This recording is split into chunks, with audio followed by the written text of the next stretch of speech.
Okay.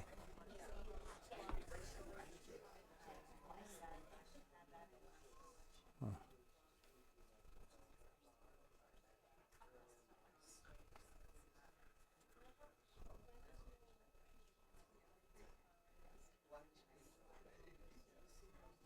Is this going to be a downloadable file on the Portsmouth Athenaeum website? Maybe. I'm not sure. I think a recording of the talk will be, but probably not. I mean, this is 76 megabytes. It's a huge file. Yeah, they're professionals over here helping us with what to do. If you want.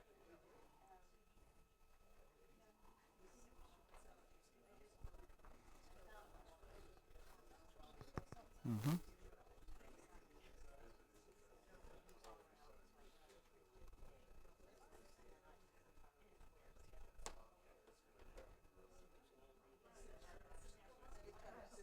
Okay.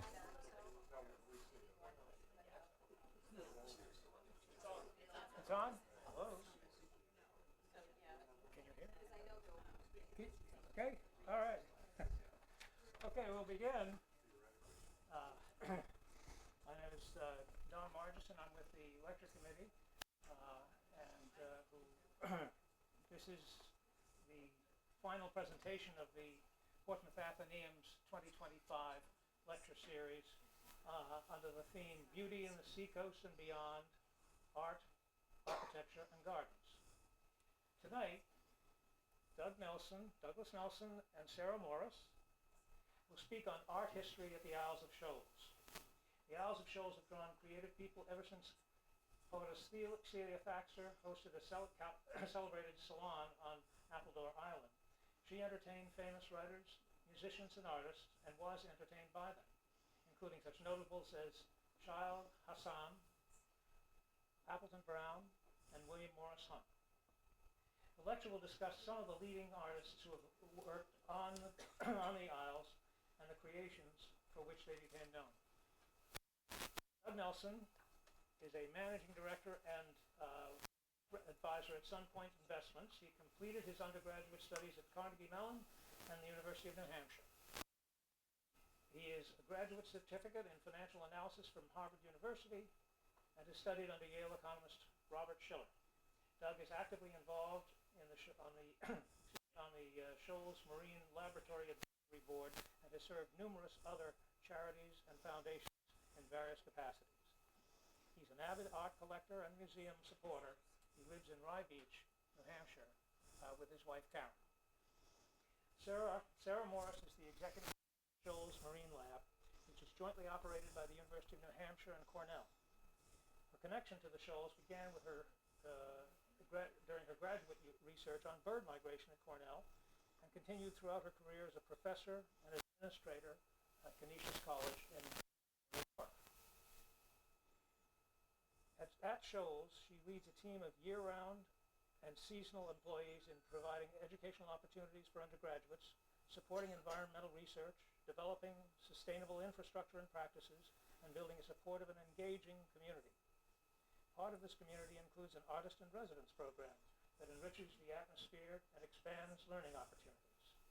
Sara currently serves as the president of the American Ornithological Society. She lives in Lee with her husband, Bob.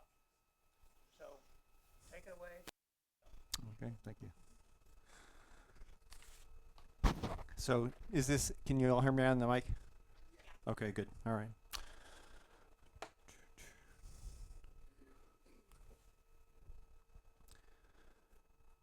Landing for the first time, the stranger is struck by the sadness of the place, the vast loneliness, for there are not even trees to whisper with familiar voices, nothing but sky and sea and rocks. Celia Thaxter, Among the Shoals, 1873. This is a work by Willem de Haas. Willem de Haas is a Dutch-born painter, born in Rotterdam, who comes to Shoals along with his brother Maurits. I'm going to show you some Maurits' works. He is classically trained in the Royal Academy and court painter to the King of the Netherlands. comes here, and it is pre-Civil War, and he thinks he's going to make a fortune, and things don't work out, so he's a house painter for about a decade in New York, and he does decorative signs, apothecary sign, things like that, before he can go back to his classically trained work on the easel out in nature. In this period, other Hudson River School painters who came and painted at Shoals are works you may have seen before: William Trost Richards, and the work of A.T. Britcher, who was born here in Portsmouth. But those are not the works you're going to find that I focused on. I focused on other artists who made this a colony, who you may or may not have seen work of in the past. If you look at this, the subject matter is Mount Agamenticus. See the little pointer works, there we go. Right, that's Agamenticus from Appledore Island right here. And if you saw this in your hands, it's a tiny little painting that's about a foot wide. And you can see it's a tight line realism painting from about 1874. These are figures on this ship, and they're individually painted. It's remarkable. And these gents are fishing, and they're going to then bring their catch to this boat, which is going to bring the catch into Portsmouth to be sold at market. As a collector, it has everything you want. It's signed and inscribed on the front and back, and dated 1874 as Agamenticus from Appledore. This is work by the brother Moritz de Haas, and this is a feature called Caswell's Peak. It's called a few other things on the backside of Star Island, and it's one of those kind of like the Old Man of the Mountain, where you get different angles of this rock feature. I've gone and stood in this vantage point with living artists, and if you stand here, sort of back this way, and you're out with your easel trying to capture this thing, you better get it done quickly because the tide's coming in. So he did a nice rendering. This is another Moritz de Haas, Moonrise over Appledore, and just a charming nocturne. And nocturnes are night paintings, and this was painted within the decade that the Smutty Nose axe murder happened. And as you know, in this association, that Celia's article in the Atlantic Monthly caused a sensation. This was, the thing that people talked about for many years and had to come see, and here they can come see the axe, just not today, apparently. This is a work by John Appleton Brown, and it is Moonrise again, over the gut at Appledore. It's a pastel painting, and pastel is an oil form crayon. It's not a rugged medium, so to find them in good shape is often challenging if they're almost 150 years old. John Appleton Brown and Frederick Childe Hassam got treatment in marketing from Celia Thaxter. Rudyard Kipling was a best-selling author, and Rudyard Kipling's first name was a more generic name like Pete. And he dropped that first name and went with the first two, and it caused a stir. So Celia convinced Childe Hassam was known as Fred to his friends until he was about 35 years old, and then he became Childe Hassam. The same is true of Appleton Brown. He was John Appleton Brown, Newburyport boy, raised locally, kind of like Britcher here in Portsmouth. He's probably the most well-known painter from that area. And if you go down to Newburyport, we think of the Shoals as ours. But if you go to Hampton Beach, they think the Shoals are theirs, and people in York sort of do. People in Newburyport clearly think the Shoals are theirs too. So it's kind of interesting. This is, again, Mount Agamenticus from Appledore, done about 20 years, maybe 25 years later. It's not dated, by Ross Turner. The inscription just says, "The Shoals, Ross Turner." And it's nice. It's got some sails on the horizon there, and the peak of Agamenticus on the horizon. Watercolors. This is an especially tolerant watercolor. It has not been touched by a paper restorer we use. They always get foxing and fading and trashed. And blue is one of the toughest pigments because the blue, for some reason, powders and fades faster than most other colors on the watercolor palette. So it's a kind of rare in terms of the condition that it's in. Ross Turner taught at MIT in the Department of Architecture for 30 years. His famous student locally is the Gunkwit artist Charles Woodbury. And Ross Turner is known for his masterwork is in the Museum of Fine Arts in Boston. It is called A Garden is a Sea of Flowers, and I'll get to something related to that in a second here. This is John Appleton Brown again. It's a pastel, and it is Celia Thaxter's garden. Terry, the master gardener here from Shoals, has had the epiphanies recently that, you know, it wasn't the tidy garden that you think of, like a little English garden with all these neat little things. It had some wildness about it. And you can see that in different images by different artists from back then. You know, hollyhocks flying this way, and, you know, sort of almost like a fireworks display where you've got multiple different kinds of fireworks at the same time, not just all tidy. This is a study by Ross Turner that it was painted as a study for A Garden is a Sea of Flowers. It's the same size sheet. It has a fascinating provenance. It was a gift from President and Mrs. Woodrow Wilson to the U.S. ambassador to France, and it was hidden in plain sight in the diplomatic collection for a while and deaccessioned at an auction in Lyon, France, and landed back in the United States. So kind of cool. I think that this is just, to me, a pretty exceptional impressionistic piece. And it's tough to do impressionism with watercolor again versus an oil painting. Celia Thaxter was taught by two people. The master, Ross Turner, who taught at MIT, academic credentials, and this woman, Ellen Robbins, who first signed the register at the Appledore Hotel in 1850. So Celia is 15 years old. She's a girl. And Ellen came to Shoals. I don't know the summers on, summers off the way that we do in records for 4 or 5 of the other artists, but she came frequently. And she didn't really do the garden much. She usually did cut flowers. But there are some, there are some seascapes that she did and some landscapes, that sort of thing. But I would love to have seen her do Celia Thaxter's garden, because she has this sort of tight line realism with watercolor, which is really hard to do. And I think her works are very strong. This painting is dated you might see it better than me, I think it's 1889.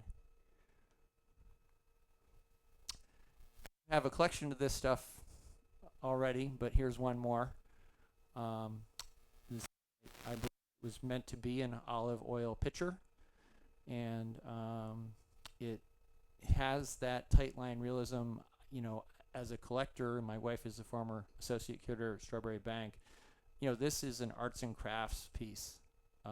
It's really, you know, Celia started sort of pre-impressionist, and when she passed in 1894, you know, her latest work was absolutely in that sort of arts and crafts movement. Really, really good stuff, and just beautiful. This is probably a study that other work here and that piece are from. This is a piece she painted. It says a bit of olive tree from San Miniato, Florence, painted for Miss Lily by her affectionate Celia Thaxter.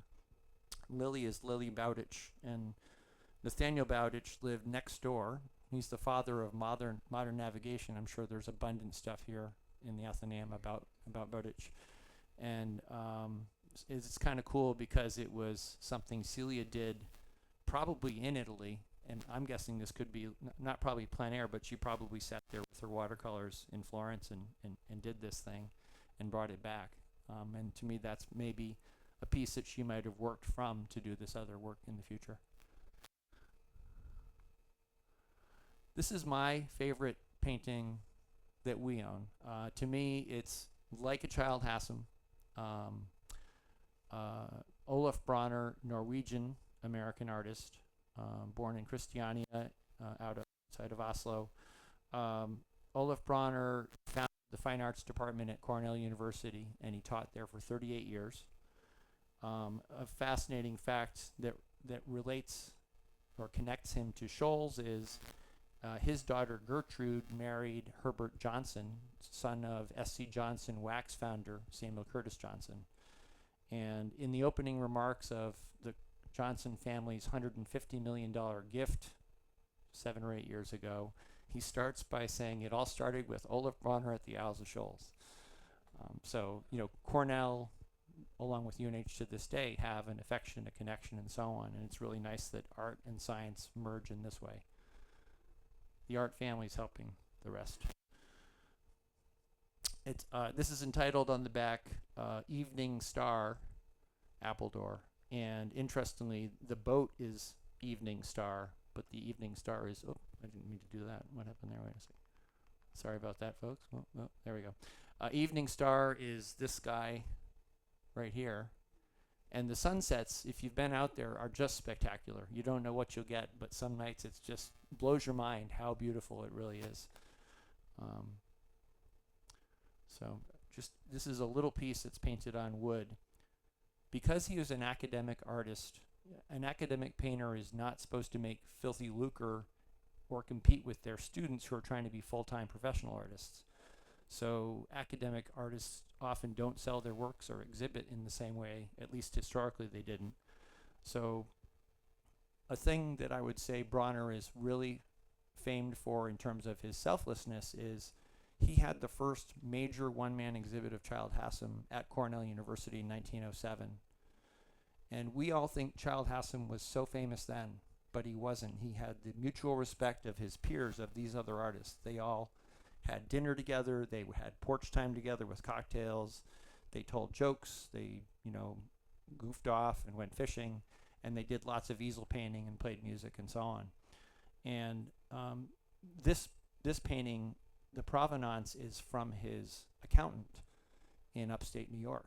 And I think it was probably either compensation or a sign of affection that he loved his accountant and gave the gent this painting, because he just didn't sell very much. There are not a lot of his works in private hands. Also by Olaf Bronner, and I'm going to call this. I think to me this is Sending Her Off. It's untitled when I acquired it. It was in a family collection in New Jersey for a long time. It's a very large painting. It's signed and dated by Olaf Bronner in 1894, which is the year that Celia Thaxter died. And Olaf Bronner had 2 roles after Celia died. They asked if he would make a life mask. He was a sculptor in addition to being an easel painter. And so he made a death mask of Celia, and he also carried a corner of her coffin. He found her, so inspirational, so important to his career, and he continued to honor her in the future. But this piece is painted fresh after her passing. If we have Childe Hassam fans in the audience, at the Peabody Essex Museum, we had 2 Hassams that had never been shown together, which are these 2 rocks right here, painted about 30 years apart. And if you look at Hassam's work and this work side by side, if you didn't see the signature, you'd have a hard time figuring out which artist did which piece. What I think you're seeing here is the Pinafore, Celia's little steamer, was her happy moment because it brought her guests and it brought her correspondence. And those were the things so important to her in an island existence. You see the sun raining down, all these sun rays, and if you look at the top here, there's a cloud formation. I'm not sure how well it shows up here, but it's very bird-like. And there's sort of this light energy right there that's a little bit sort of got a little bit of a human form to it, kind of like a human energy source riding on top of a bird. And why my interpretation, and I've talked to other folks who are as into this kind of thing as I am, and we have kind of come to consensus on this. She wrote a piece that was eventually published for Audubon Society in Defense of Birds. And she shamed women in the 1870s and 1880s for wearing hats with plumage from exotic birds because they were really decimating these bird populations. And it caused quite a stir, and it caused, that appeal really did make a difference in bird diversity and biodiversity, 140, 50 years ago. So that to me is a transitional piece to go to Sara Morris, who is the Kingsbury director of Shoals Marine Lab and the president of the American Ornithological Society. Thank you.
Big part of the sense of community is that every piece of food, every piece of luggage that comes on that island is handed person to person across a fire line, resulting in people understanding that they are part of a community and that we are all responsible and support one another while we're on the island.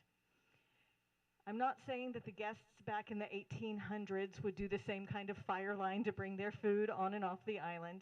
But to me, it brings back some of this idea of community and of history. The island, the Shoals Marine Lab was begun in 1966, and in 1977, Celia's garden was brought back.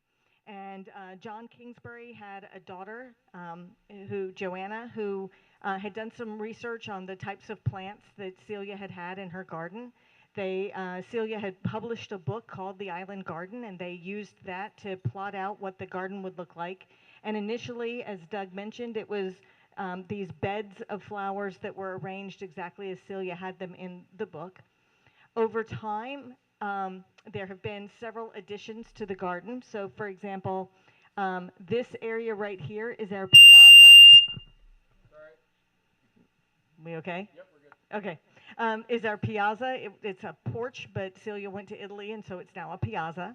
And it provides picnic tables for students to study in, or artists to spend some time looking around. And the garden is recreated every year by our island garden steward, Terry Cook, who is amazing. He's also trying to take over the island. The garden has expanded by at least 4 times in the last couple of years, which is lovely and phenomenal. But you can see this amazing beauty of nature. I realize that it's something that she had planted and that we are recreating, but it is still the plants that are growing. And for anybody who is a student of the liberal arts, if you go back to the 1700s and 1800s, many ministers were also naturalists. They were looking for God's work in nature. It was considered to be part of their training, part of finding God, was actually looking very closely, tightly at nature. And so to me, looking at these pictures are something that bring back the science to the art. There is this beauty, and there's also how exactly is this happening? How is this coming about? Well, Childe Hassam did a large proportion of his life work on Appledore, and several years ago, I think it's now been about a decade ago, the Peabody Essex Museum put together a show that included a number of works that Childe Hassam had done, but also photographs of areas where they had been painted on Appledore. And there's this wonderful book that actually shows many of the places where Childe Hassam had been painting.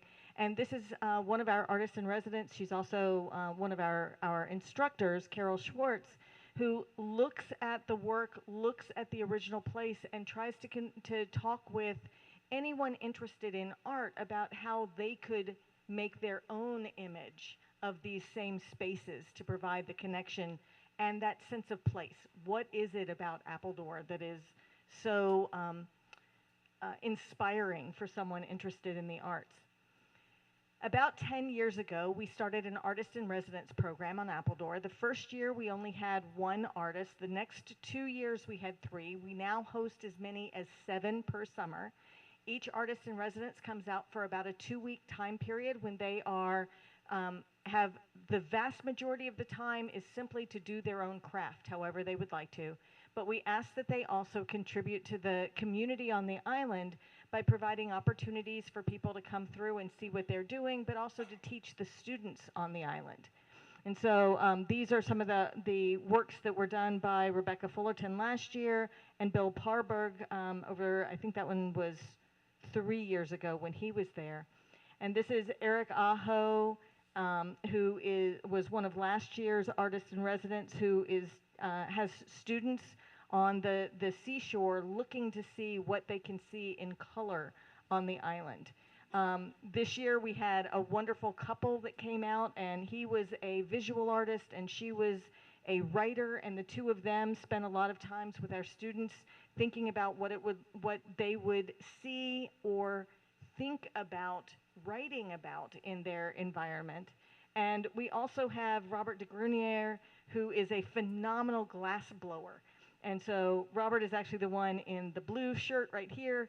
This is one of our faculty members, Matt Leslie from Ursinus College, who is now trying to make a bear because he was making a whale tail out of glass. We learned how to blow glass. As the director of the Shoals Marine Lab, this was one of the scariest things I think I have ever seen on the island. There are blowtorches everywhere on an island where fire is one of the worst things that we could have. We did have a lot of water around and in a very particular building to be able to do that. For me, this idea of the arts and the science is something that provides an opportunity for students to look at the world a little bit differently. And I think it's really, really important. This year, we brought back a class called Biological Illustration. And in that class, oh, sorry, I put my slides backwards. I think that scientists need to have the opportunity to see very tightly into the environment that they're doing. The young lady in these two pictures is Madeline Hatfield. I believe she will be graduating from UNH this year. I may have the year wrong. She may be graduating a year later. She took our research in biology class and made a lot of drawings of the organisms that she was finding in her plankton toes. But she had also spent the first 2 weeks of the season in our biological illustration class learning how to craft a variety of different types of art.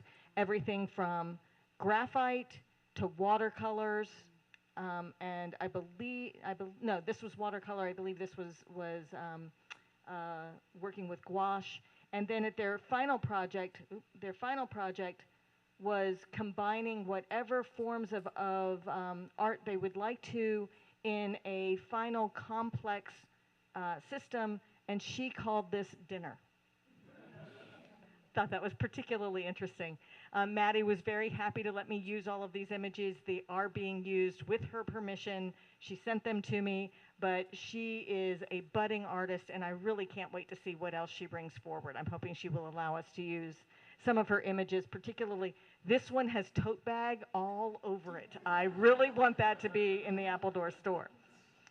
In addition to our students and our artists in residence, we also allow public programs on the island. We have tours of our gardens, but we also have a program that we offer for, not for credit, that is called Seascapes and Landscapes, and it provides an opportunity for people to come out and learn from professionals, learn from artists, more about their craft. So both Carol Schwartz, who is here, and Bill Parberg, who is here, they have been our artists in residence, and they now spend about a week with a non-credit group that during the course of the week they learn a variety of different techniques, and then at the very end of the week they will end up going through and doing an art show of everything that they have created on the island, having an opportunity to think about what are iconic images and what are some of the things that connect the science and the art. And I have to go back one more place.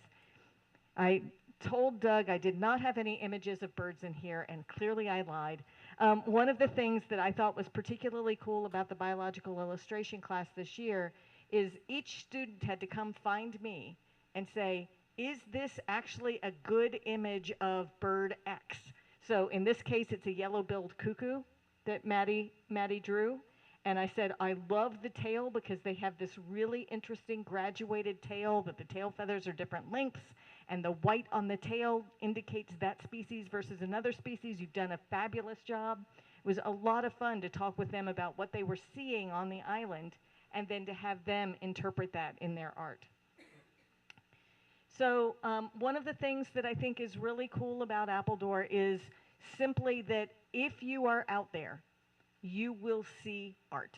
It is in the photographs, it is in the garden, it is in the intertidal.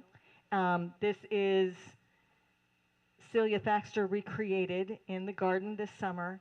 That is Wendy, who is our administrative associate. She thought it would be a lot of fun to be Celia Thaxter, and she and Terry had a wonderful banter about what it's like to live on Appledore and to be in the garden. And you can never have too many Appledore sunsets, whether they are in photographs or whether they are in paintings like some of what Doug showed. And so I leave you with an image from Appledore and a hope that you will see art and science together when you see art or when you see science.